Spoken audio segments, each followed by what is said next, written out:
Entretejiendo el tiempo.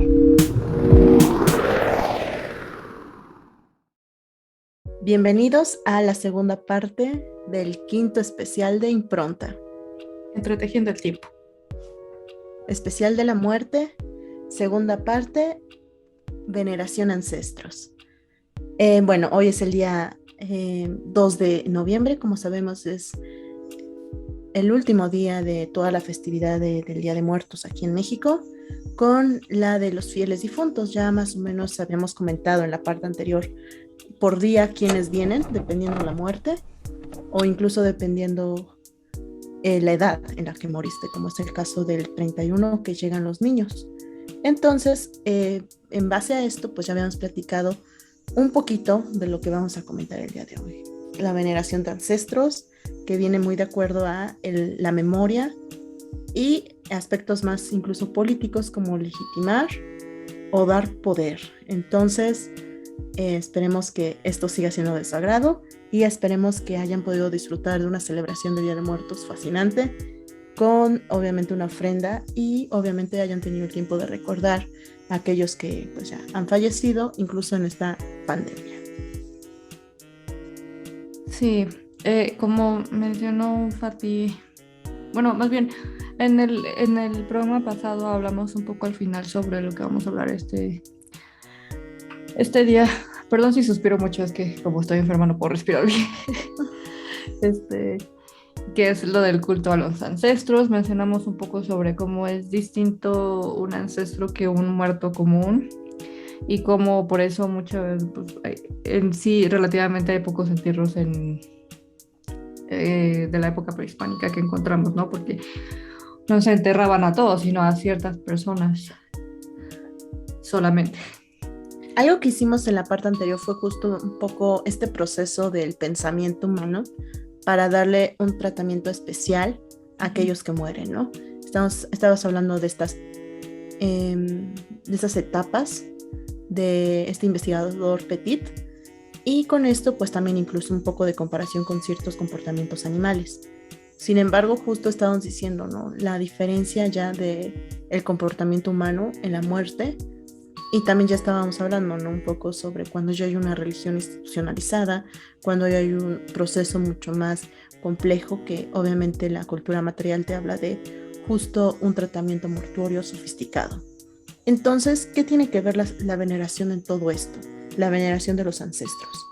Obviamente para nosotros ya es un poco extraño, considerando que no tenemos la concepción o la conciencia de pensar en nuestra familia. Muchas veces la familia ya queda en otros ámbitos, sino más bien pensamos en los logros individuales e incluso los logros de tu propio grupo social, ¿no? Ya no es familia, sino son amigos que tú elegiste. Entonces, el pensar en tus ancestros es algo irrelevante y que ya no tiene impacto. Sin embargo, entonces vamos a hablar de una concepción humana que ya es mucho más antigua. Tal vez para nuestros padres y abuelos tenía más sentido, pero para muchos en la actualidad es distinto. Entonces, para que podamos ir acoplándonos para entender qué es esto de veneración de ancestros. Sí, yo recuerdo que en la universidad vimos un tema que tiene que ver con lo de los, ¿cómo se llamaban? Como estos montículos. Sí, ¿no? Sí eran montículos, Uh-huh. túmulos. Depende en qué, en dónde. Estoy hablando de Europa continental,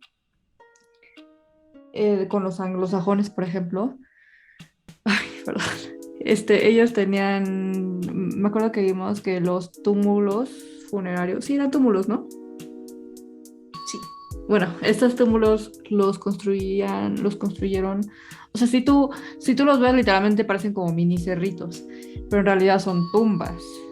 Y estas tumbas las construyeron, bueno, según ciertos arqueólogos e historiadores, los construyeron los anglosajones como una forma de crear un marcador permanente en el paisaje que les permitía a ellos como reclamar ese territorio y decir como es nuestro, ¿no?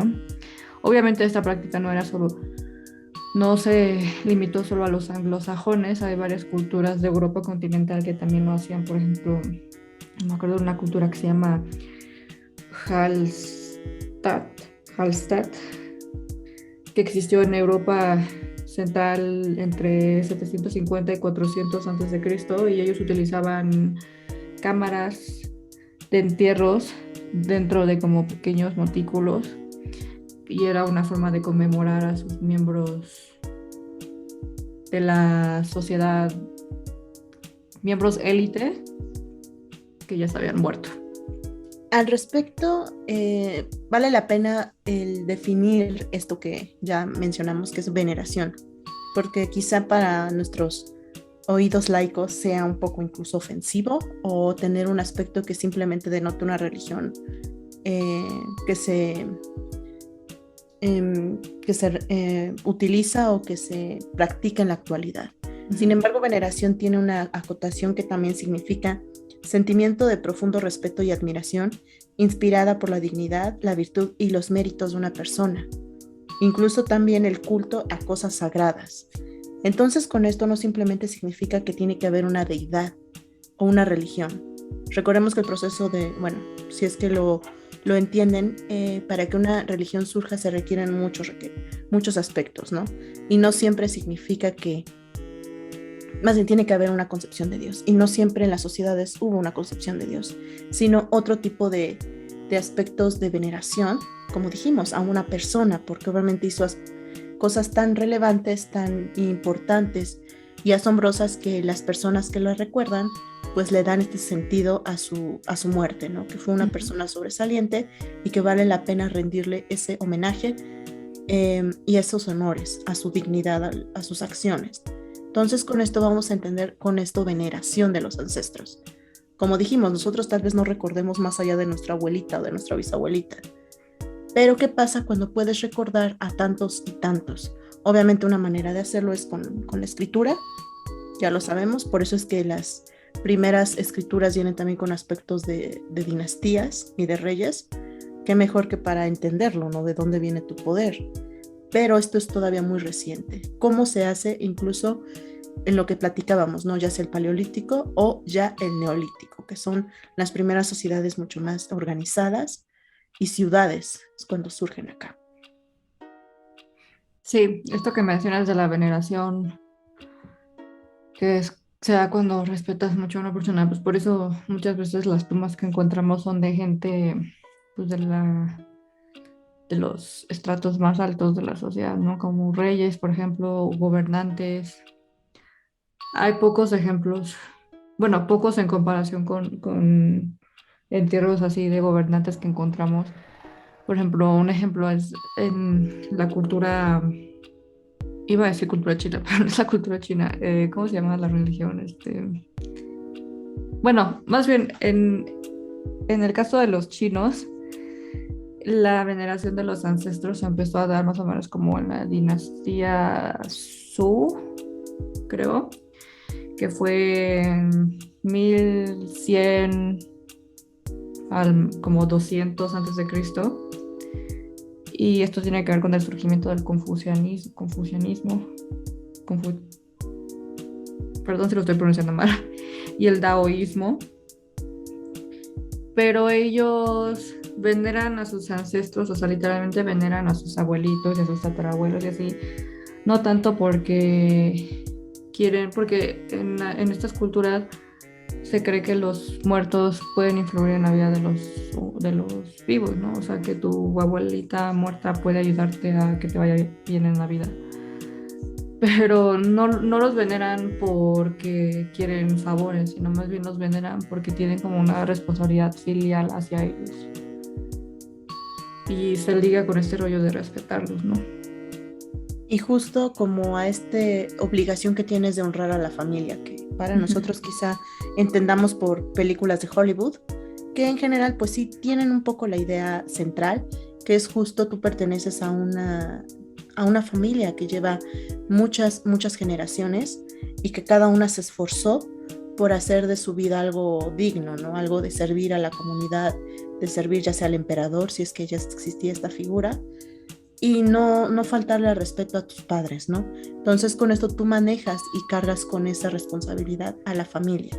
Como dijimos, son sociedades que son muy, muy comunitarias y por lo menos que quizá para nuestros tiempos sea como de, yo no tengo ninguna obligación con mis ancestros, ¿no? Pero justo esto lo vemos muy claro en China, incluso en las sociedades orientales en la actualidad un poco, pero esto no es solamente de sociedades orientales, sucedió en al menos esta concepción de ligarse con tus ancestros en todo el mundo. Sí, y si nos vamos a un caso completamente distinto, que es, por ejemplo, en Japón, hay las tumbas estas de los emperadores, ¿cómo se llaman? Tumbas Mosu, no recuerdo bien, algo así, pero son un grupo de tumbas megalíticas que se encuentran en Osaka, en Japón, y estas sí son, o sea, cuando digo que son megalíticas es porque de verdad están muy grandes, pero estas se construyeron específicamente solo para miembros de la realeza japonesa, aunque existen como teorías de que tal vez no, tal vez sí, por eso luego no dejan, bueno, más bien por eso no han dejado que excaven ahí los arqueólogos, porque pues sería meterte con la historia de Japón. No con la historia de Japón, creo que más bien los japoneses sí tienen derecho a saber qué onda, sino más bien el afectar o meterte con la historia familiar del emperador, Sí. que eso es muy distinto.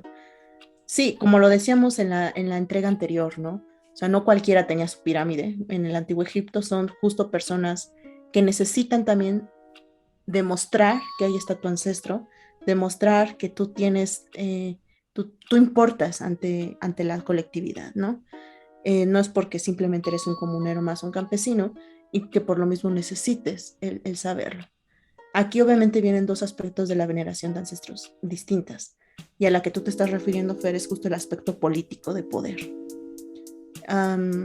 Obviamente que si tú no estás conectado con las antiguas dinastías o con los reyes de antaño, tu poder real queda inválido, porque sabemos que los reyes se basan en este derecho divino o derecho de sangre.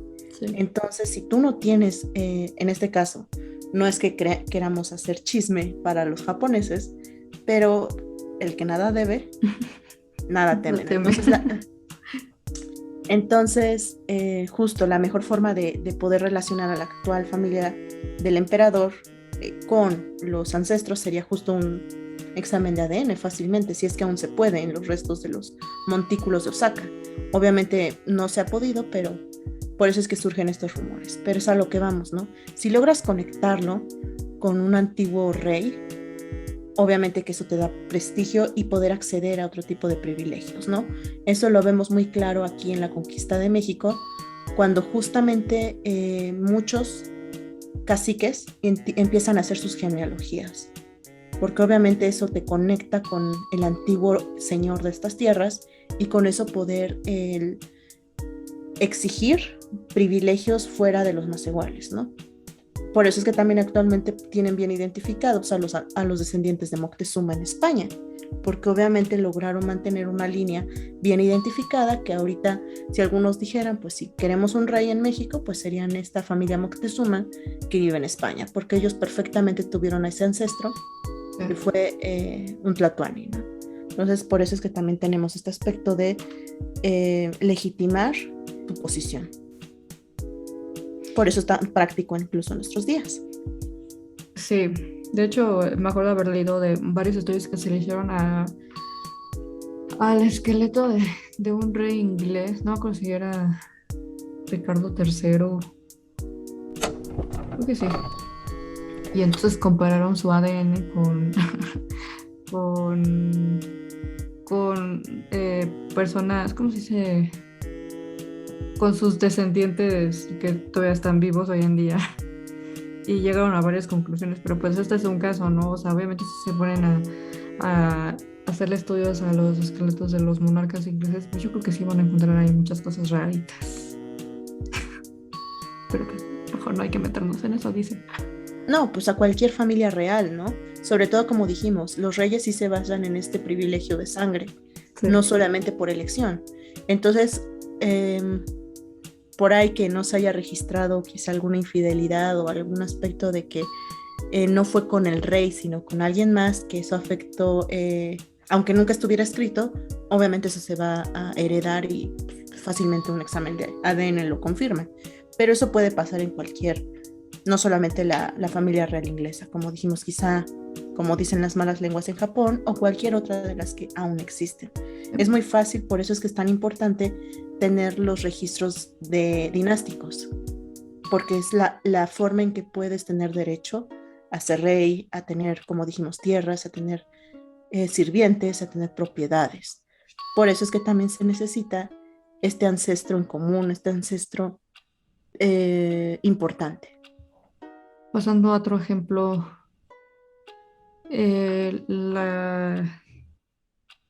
las procesiones de los incas también son como otra forma de venerar a los ancestros, pero yo no sé mucho de ese tema, o sea, conozco el tema de las procesiones con las momias, más bien con los niños que luego convertían en momias, que a mucha gente no le gusta esa idea.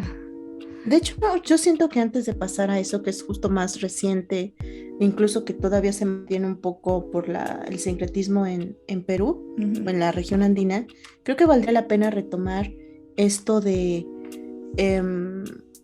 que ya más o menos lo habíamos dicho, ¿no? Ya vimos el aspecto de veneración de ancestros por la parte práctica y ambiciosa política de poder, de privilegio, pero algo que también comentaste la semana, bueno, hace unos días en la primera parte, sobre la parte sí de veneración, de respeto y también de legitimar tu territorio en cuanto a tener algo más doméstico, no solamente las grandes casas o las grandes familias reales van a tener esto muy presente, sino también este culto que fue universal o humano y que, pues, como dijimos, en todo el mundo se presenta.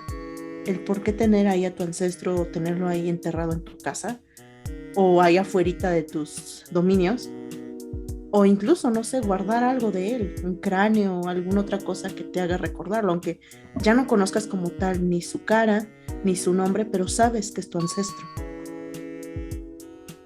¿Estás hablando del tema de que estábamos hablando ahorita de Ain Ghazal? Bueno, Ain Ghazal. Ain Ghazal fue un caso que vimos en la universidad en la clase de Orígenes de la Civilización, y lo vimos justo porque en este lugar se encuentran prácticas funerarias interesantes, porque se enterraban a los individuos debajo de los pisos de las casas, y luego posteriormente, o sea, no decapitaban a la gente y luego los enterraban, sino más bien posteriormente le quitaban los cráneos. Luego los cráneos, lo que hacían con ellos era como cubrirlos con estuco y hacer tipo máscaras. Modelarlos, ¿no? Remodelarlos para que Ajá. estuvieran parejitos. Sí. Y luego estos cráneos, ¿qué se les hacía? Los redepositaban, ¿no? Sí, igual también le ponían conchitas en la zona de los ojos, justamente asemejando la forma real del ojo. Y sí, se tenían muchos cráneos, obviamente investigando los restos, te das cuenta de que, de hecho, la mayoría de estos cráneos son mujeres y de una edad entre 12 y 22, 24 años. Sin embargo, pues no ves como tal un patrón, también incluso hay niños dentro de estos cráneos. Y bueno, incluso cuando les quitan el cráneo vuelven a enterrar el resto del esqueleto de una posición en particular y ya, ¿no? Obviamente que no son como tal desechados en un basurero, de hecho la mayoría de los esqueletos sí son desechados, pero estos que permanecen en las casas, como dijimos, tienen este trato particular. Y el cráneo justo tiene este tratamiento con yeso. Obviamente que cuando llegan los investigadores, los arqueólogos, pues sí se preguntan qué pasa, ¿no? Una teoría es justo decir que pues son ancestros, aunque pues no tendrían como tal un trato en específico, o sea, la mayoría son mujeres de entre 2 a 24, hay niños. ¿Qué significa? Igual muchos podrían también pensar que son trofeos, ya entendemos un poco qué es lo de la cabeza como trofeo, pero no hay como tal algo completamente cierto, porque en la zona Ain Ghazal está al oriente del mar de Jordania, obviamente en esta zona de Levante, de Medio Oriente, y estamos hablando de la época del Neolítico, 8000 a.C. Entonces, o con 4000 incluso. Entonces, también vemos que en las zonas cercanas como Jericó, Jericó es una ciudad bastante interesante que podríamos hablar solo de esta, tiene una larga ocupación en la antigüedad, neolítico, y ya inicios de la civilización mucho más, y como tal también incluso es bíblica, y bueno, ahí se encuentran también aspectos similares, ¿no? Con cráneos también, y con figuras antropomórficas que podrían simular a un cuerpo humano o a una entidad en específico, porque tiene cuerpo, tiene ojos. Entonces, todo esto, viendo que pertenecen más o menos a la misma temporalidad y a la misma región, justo podrían decirse que son probablemente ancestros, ¿no? Que están cuidados, que tienen su trato especial y como tal están en casa, están el cráneo ahí por una razón, ¿no? Incluso, como dijimos, esto no es solamente de Medio Oriente, de la zona de Levante, en el Neolítico, está en todos lados. Ya mencionaste la importancia en China. Hay otros más. Y, por ejemplo, aquí hay sobre esta forma de emular a los individuos, ¿no? Aquí en Mesoamérica, en el periodo, se le llamaría formativo, pero es mucho antes del surgimiento de la sociedad olmeca, también se encuentran en estos espacios domésticos, como lo que decías en la parte 1, individuos enterrados bajo los pisos. Y obviamente, pues, nadie sabe su nombre, nadie sabe exactamente qué hizo, pero el que está enterrado bajo el piso, pues te da un indicador de mucha relevancia. Porque obviamente ese individuo no vivió solito en esa casa durante siglos. Muchas familias vivieron ahí, pero es el único que queda ahí, el único que se preserva a lo largo del tiempo. Entonces, lo que decías, ¿no? Los montículos en Europa que se da como indicadores de territorio muchas veces. Nos decían si tiene a un muerto que no conoces, un muerto que no es tuyo debajo. Obviamente quizá es un poco forzada la pregunta, porque definitivamente en nuestros tiempos dirían no, no me voy a meter con un cuerpo ajeno, pero quizá en la antigüedad también funcionaría del mismo. Una pregunta que nos hacían en la licenciatura: ¿te irías a meter a una casa con un muerto que no conoces? Y obviamente a nosotros sí diríamos no, gracias, no quiero estar con un muerto que no conozco, pero hay un muerto. Pero al mismo tiempo quizás sea muy forzado para la antigüedad, ¿no? Sin embargo, quizás sí podría funcionar, porque pues podría ser que se pensara que pues ese ancestro cuida el territorio, ese ancestro tiene una relación orgánica con la familia, y entonces si tú como extraño, como alguien ajeno a esto, pues obviamente podrías perturbar a este ancestro que vigila, cuida y da la posesión, ¿no? Da el derecho a poseer la propiedad.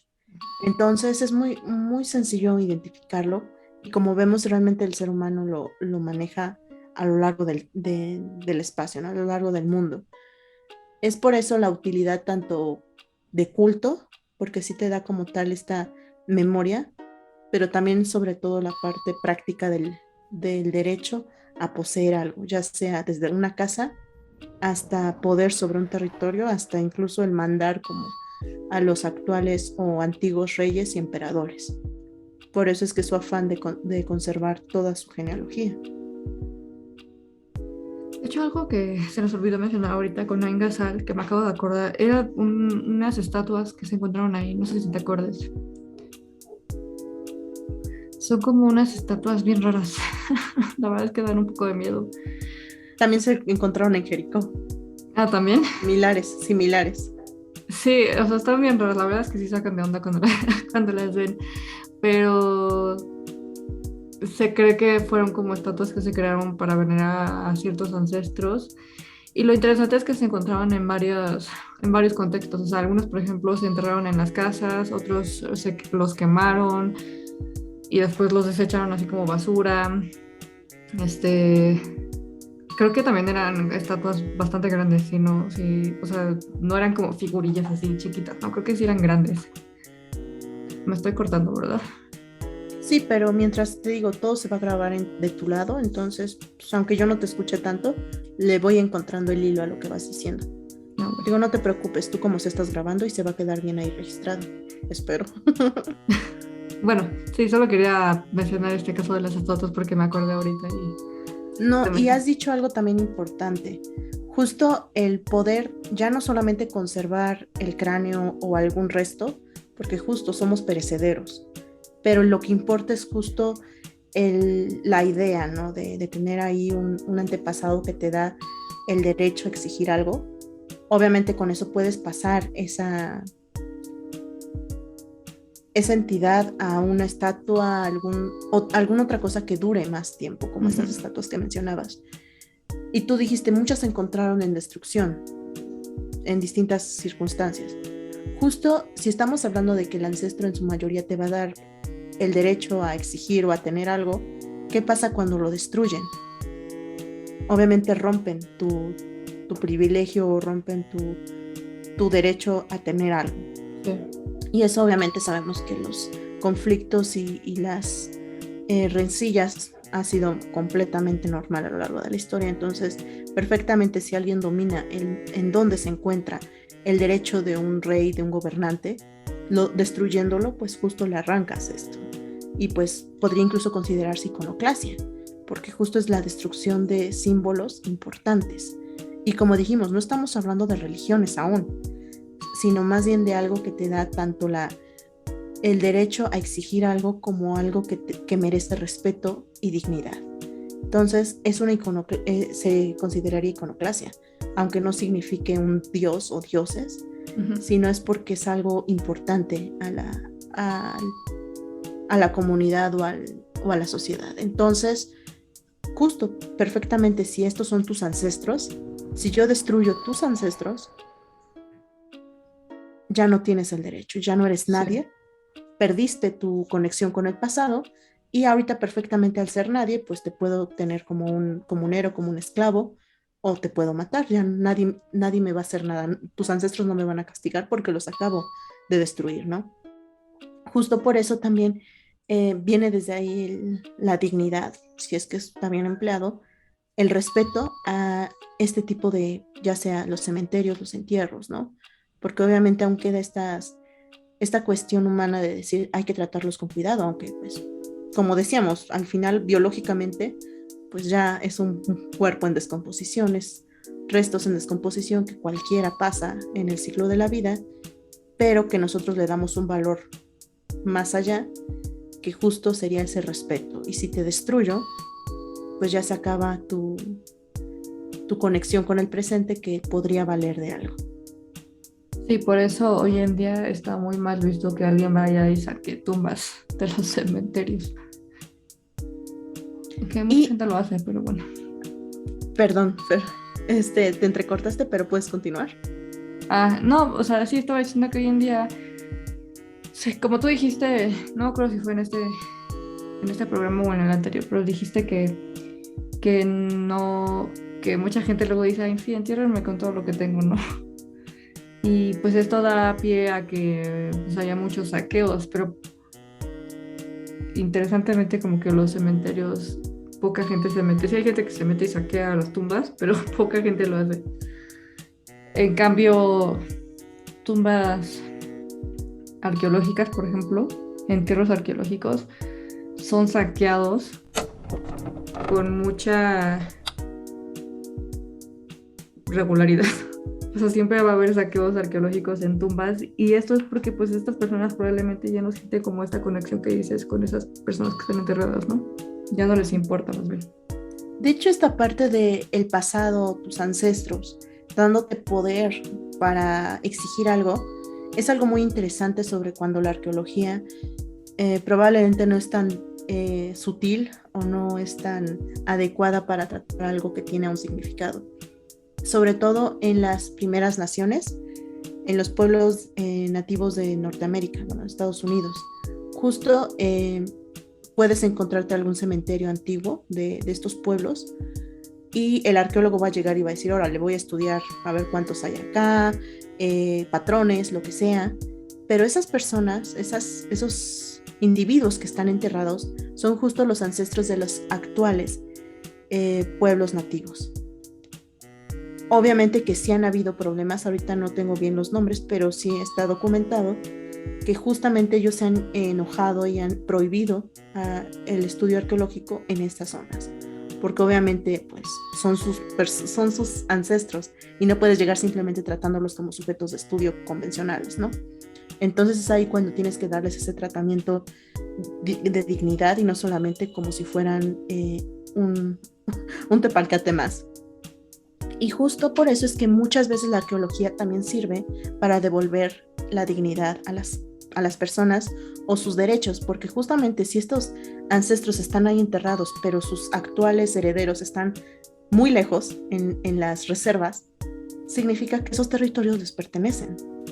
Pero obviamente por el devenir de los tiempos y los acontecimientos específicos de esa zona, les arrancaron la posesión de esos territorios. Pero con la arqueología te das cuenta que esos eran sus territorios y que por lo mismo deberían tenerlos actualmente y no solamente estar en hacinamiento lejos de ahí. Entonces, por eso es que muchos arqueólogos pueden entrar porque significaría devolverle el derecho a alguien más a través de sus ancestros. Como decíamos, en Japón quizá alguien más tendría el derecho, o en este caso en Estados Unidos, tener sus ancestros ahí en estos cementerios devolvería muchos derechos que se han perdido por la historia particular. Pero obviamente, como dijimos, gracias a un ancestro y el poderlos recordar, claro está. Sí. Y no sé si ya sea buen momento para pasar al tema de Mesoamérica. Arre. ¿Sí? Bueno, Arre. bueno, ya mencionaste un poco sobre esto, ¿no? En el episodio pasado, más bien, que encontramos nosotros como arqueólogos pocos entierros en sí, pero sí hemos encontrado, bueno, sí se han encontrado, digo hemos como si yo lo hubiera encontrado, ¿verdad? Pero sí se han encontrado entierros en contextos domésticos, y no son entierros de gente como de élite, pero sí se puede decir que son entierros de como ancestros, ¿no? O sea, y entonces, con base en esa información que se encuentra, pues se puede decir que ciertas sociedades mesoamericanas tenían un culto a los ancestros. Pero pues obviamente lo vemos en otros lugares como en el área maya, por ejemplo, la tumba de Pacal, pues ese ya es como un contexto mucho más, ¿cómo decirlo? ¿Complejo? Ajá, pues sí, mucho más complejo porque pues tiene que ver con un gobernante. Pero este tema de culto a los ancestros en Mesoamérica, hoy en día lo conocemos como el Día de la Muerte, el Día de los Muertos, el Día de la Muerte, el Día de los Muertos. Pero sí tiene sus raíces mucho más antiguas de lo que creemos. No, obviamente está como hoy en día muy mezclado con, pues cuando llegaron los españoles, ¿no? Por ejemplo, la cruz que se pone de cempasúchil. Eso no se hacía antes. Sí, casi siempre tendemos a referirnos más a personas importantes como gobernantes, reyes y demás, pero es obviamente porque son los que más se distinguen, ¿no? Es obvio, la jerarquía hace que te fijes más en el gran monumento que en las zonas residenciales que ya están sepultadas por toda la existencia del tiempo, ¿no? Pero justo el poder identificar patrones irregulares, de hecho, justo muchas veces de que ¿no? En Egipto, pero pues no necesitamos irnos hasta Egipto. Un ejemplo en Mesoamérica sería Teotihuacán. Sabemos su importancia, que nunca dejó de desaparecer, nunca se esfumó su importancia, tanto que pues los mexicas también llegaron y se llevaron sus recuerditos de la ciudad. Sin embargo, algo que los arqueólogos siempre han querido es justo encontrar la tumba de un gobernante, porque no hay nombres. Y aún así no encuentran nada. Y es un poco lógico, ¿perdón? No, ¿qué pasó? No, que es un poco lógico pensar que así como tantas tumbas faraónicas se han saqueado desde poquito después de que se hizo la pirámide en Egipto, porque todos sabían que ahí estaban los tesoros del faraón, es probable que también haya pasado lo mismo con los gobernantes de Teotihuacán.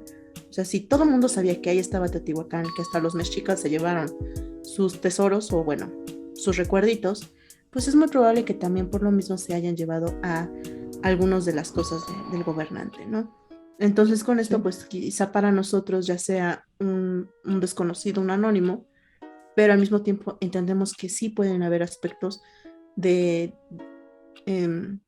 desigualdad social, que obviamente implique otras desigualdades que tengan que ver con justamente privilegios Ujú. o posiciones. Entonces, incluso en Teotihuacán no se ha encontrado como un cementerio en donde tengas muchísimos entierros. De hecho, de los más comunes o de los que ahorita podría pensar es de los que ha reportado Linda Manzanilla en Tlajinca, si no mal recuerdo, que es uno de los barrios más pobres y en los que encuentras, pues, de hecho, en los basureros, los restos de bebés o de niños pequeños. Justamente, pues no era como tal la concepción del ser humano como podríamos verlo actualmente. Entonces, pero aún así no tienes a todos los adultos teniendo barrios tantos y con suficiente población dentro, pero no reflejados en los entierros. Entonces, como tal, pues no hay algo que tenga que demostrar que eran tan importantes que incluso sus mismos descendientes o su familia les dieran ese tratamiento especial. De hecho, hay como 5 tipos de evidencia que usan los arqueólogos para decir que hubo un culto a los ancestros o que hubo ancestros como tal. La primera, pues obviamente son los restos mortuorios, o sea, las tumbas, si se entierran con algún tipo ¿cómo se dice? Como mobiliario, no sé cómo decirlo. Bueno, sí, supongo que mobiliario, los cuerpos o incluso solo parte de los cuerpos. También, la segunda serían ya cuestiones como los altares o depósitos estructurados. La tercera, pues yo diría que es como la arquitectura de los monumentos o incluso el paisaje, como en el tema de los túmulos en Europa continental. La cuarta sería o sea, la simbología que se utiliza, las imágenes.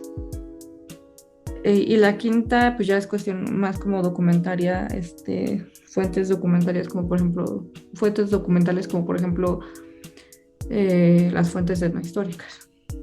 Pero como dices, muchas veces hay ciertos grupos de la sociedad que no se plasman en este tipo de evidencia y quedan muy olvidados. Por eso es muy interesante cuando hicimos como ese proyecto de la clase de arqueología funeraria que fuimos a los cementerios.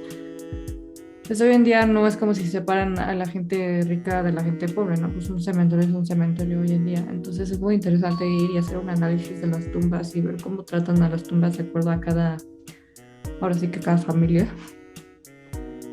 Sacar patrones de ahí. Ese proyecto me gustó bastante. Para mí es muy normal decir, voy a aventurarme a un cementerio. Para mucha gente diría, ay no, un cementerio no, gracias, me da miedo, no es el lugar más adecuado para turistear. Pero sí está lleno de situaciones justo, cómo es que los vivos le dan significado a sus muertos. Uh-huh. Y bueno, ahorita retomando un poco con lo que cortamos hace rato de los antiguos incas, que también se puede un poco sincretizar con las procesiones en esta zona, es que justo pues tenían una concepción en la que el señor inca no era como tal enterrado. Recordemos que es un poco más común en la zona andina, que son los actuales países de Perú, Bolivia, quizá un poco Chile, Ecuador, toda esta zona, pues no es Mesoamérica, o sea, sí son distintas en muchas tradiciones o en mucha expresión cultural. Y en este caso, pues sabemos que, por ejemplo, los sacrificios eran con los cuerpos enteros y enrollados en telas, porque la tela era muy importante también dentro de la cultura. Entonces, en este sentido, los entierros tampoco son como tan convencionales, pero el punto es que con el señor inca no eran enterrados, sino más bien se preservaban y también tenían procesiones con la sociedad, lo cual pues era muestra del poderío y de la relevancia que tenía aún el ya fallecido señor inca, y así con esto la población daba su veneración. Obviamente con el sincretismo del siglo XVI pues hicieron que ya no salieran los restos del señor inca a la sociedad, sino pues quizá la figura de un Cristo en particular, ¿no? Pero con esto la actividad del poder ver a alguien ya fallecido o alguien del pasado, pues justo unía a la población. Y eso es justo lo que también estamos viendo, no solamente el aspecto del poder y el egoísmo quizá del ser humano eh, para poder tener algunas ventajas utilizando a un ancestro, sino también el poder unir a las personas con un ancestro. Justo qué tal que era el héroe, era el rey, y que hizo tantas cosas que pues el pueblo como tal pues lo mantiene vivo porque sí hizo cosas importantes. De hecho también es como la teoría básica de cómo es que surgen las familias reales o los faraones o los emperadores, porque justo surge de un culto a un ancestro en específico. Imaginémonos a las personas antes, cuando no existe religión, no existe como tal ciudades, hay muchos ancestros venerados al mismo tiempo, ¿no? De todas las familias, de todos los grupos humanos, que al final cuando se empiezan a unir todos estos grupos humanos, no todos los ancestros serán venerados. Será quizá el que mejor hazañas haya tenido, o el que la familia se encargó de mantener algo superior a los demás, ¿no? Que obviamente cada ancestro va a ir desapareciendo hasta que uno se mantenga en relevancia, y de ahí surge el poder decir: si mi ancestro es el que más cosas hizo, el que ayudó, pues yo tengo derecho a gobernarlos, sí, porque obviamente es mi antecesor. Y de ahí viene justo también lo que ya después entendemos como el derecho divino, ¿no? Porque muchos de estos ancestros los vuelven dioses o semidioses, porque es que era una persona especial, por eso es que logró hacerlo, y pues por eso es que significa que mi familia está destinada o fue elegida de entre todos ustedes para gobernar o para poder hacer otras cosas que la mayoría no. No solamente en el aspecto político de un rey, como también en el aspecto sacerdotal, con ya en la iniciación entonces de religiones, porque ya no es el ancestro, sino es el dios. Sí, por eso muchas monarquías, especialmente por ejemplo la monarquía inglesa, se basa mucho en este rollo de que el rey pues casi es como una deidad, ¿no? Justo, o sea, ¿cuál es la diferencia entre un rey y un faraón? Los reyes son elegidos por los dioses, como dijimos, en esta situación de que él vio en tu familia Dios, alguien que merece gobernarlos, y en el caso del faraón es el dios. Sí. Sabemos que los faraones son Horus, así como con Japón, ¿no? Que sabemos que hasta el siglo pasado el emperador era Dios.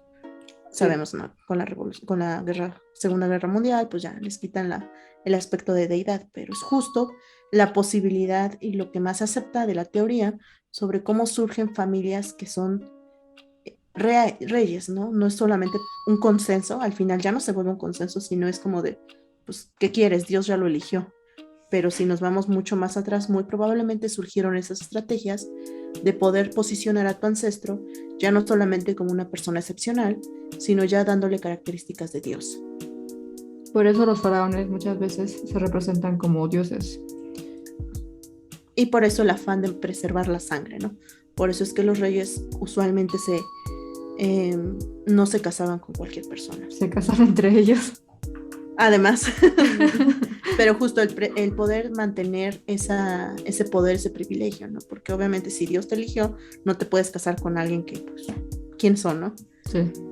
Por eso es que es tan importante el entender el culto a los ancestros. Como dijimos ya ahorita en la actualidad, hemos perdido, no sé si llamarlo nuestras raíces, pero sí, en la actualidad pues quizá ya no tenemos tanta relación con nuestra familia antes que nuestros abuelos, pero pues es importante entender la relación o la importancia en el pasado, porque pues aún existen casas reales y aún existen otras cosmogonías que justamente le da el poder o la importancia a entender a tus ancestros.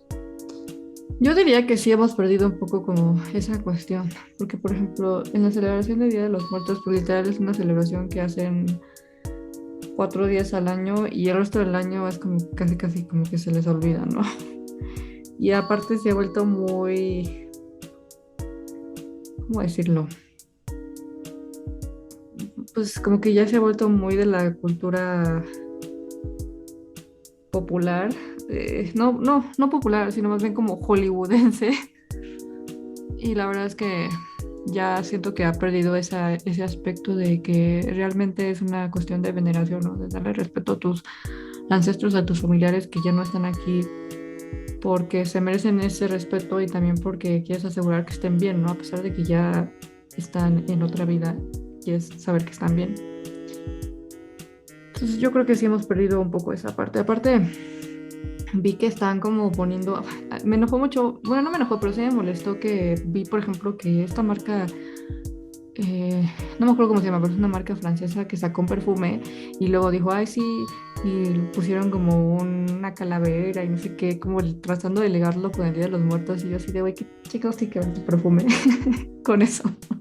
O sea, y luego también en Estados Unidos pusieron una ofrenda, entre comillas ofrenda, en el Rockefeller Center en Nueva York. Una marca de tequila puso como tipo una ofrenda, otra vez digo, entre comillas, porque, o sea, literalmente no es una ofrenda, es un alebrije, casi casi es un alebrije, que está bien, o sea, es mexicano, el alebrije, el tequila, whatever, pero ¿qué tiene que ver con el Día de los Muertos? En primera y en segunda ni siquiera mencionaron a los artesanos, entonces, ¿qué pedo?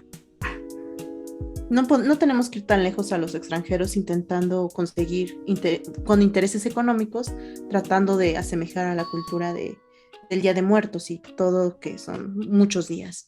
O sea, simplemente como dijimos, como mexicanos que ya quizá ligándolo a aspectos más de quizá economía, ya no tienes dinero para ir a hacer tu ofrenda, o de no, es que eso no es cierto, casi casi de aguafiestas, ya no lo hacemos, pero eso sí, adaptamos o adoptamos otras expresiones como el llamado festival, Sí. que realmente es una tradición, algo que se inventó en una película hace un par de años y con eso pues todos dijeron, sí, está chida la idea. Entonces creo que no necesitamos como tal el criticar a los extranjeros tratando de conseguir nuestro dinero, sino pues nosotros mismos también. Es obvio, las tradiciones, las expresiones culturales varían con el tiempo y se adaptan, pero pues, si nosotros fácilmente adaptamos algo que dijo una película a algo que pues no tiene nada que ver, como dijimos, los alebrijes se hicieron muy de moda, pero los alebrijes son solamente uno de tantas expresiones, pero ya se volvió como algo generalizado en México y eso realmente no era de México completamente. No.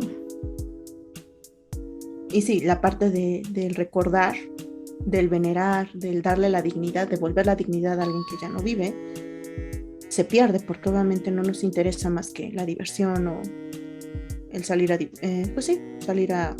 con las amistades. Pero bueno, lo bueno es que pues se sigue llevando a cabo la celebración. Hay muchas familias en México que lo hacen en serio. O sea, que realmente se toman muy en serio este día, bueno, estos días más bien como parte de recordar a los difuntos, de rendirles homenaje. Y no lo hacen tanto como por lo que en inglés se llama clout. O sea, como, ya, o sea, sí hay gente que de verdad se lo toma en serio y eso es importante, ¿no? Yo creo que deberíamos de concentrarnos más en eso. No sé qué más decir del Día de Muertos. Pues creo que no es necesario decir tanto porque todos están diciéndolo, todos lo estuvieron diciendo en estos últimos días, pero justo el poder, porque a veces siento que también lo hacen como muy, muy mexicano y como que no existe algo fuera de México.